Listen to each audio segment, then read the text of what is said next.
আসসালামু আলাইকুম, সবাই কেমন আছেন? আজকে আমি খুব সহজে একটি রেসিপি দেখাবো, সেটা হচ্ছে এগ স্যান্ডউইচ। সেই জন্য আমি এগস বয়েল করে নিয়েছি এবং বাকি যে সবজিগুলো আছে আমি হালকা ভাপ দিয়ে নিয়েছি।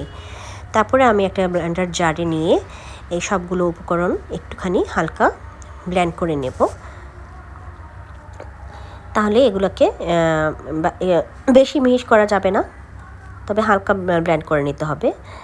এরপরে আমি ডিম এবং ধনিয়া পাতা সেটা আমি ব্লেন্ড করে নেব আলাদাভাবে করে।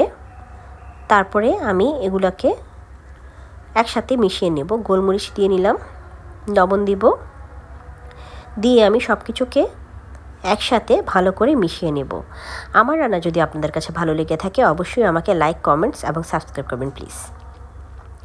এবার আমি সব কিছুকে একসাথে মিশিয়ে নেব এবং এটা অবশ্যই ফ্রিজে আপনি 4-5 দিন ইজিলি রাখতে পারবেন, কোনো প্রবলেম হবে না। এবার ব্রেডগুলোকে আমি সাইড দিয়ে কেটে নিলাম এবং সাইডের যে কাটা অংশগুলো সেগুলো কিন্তু আমি ফেলে দিব না, সেগুলো দিয়ে আমি ব্রেড ক্রাম্ব বানিয়ে নেব।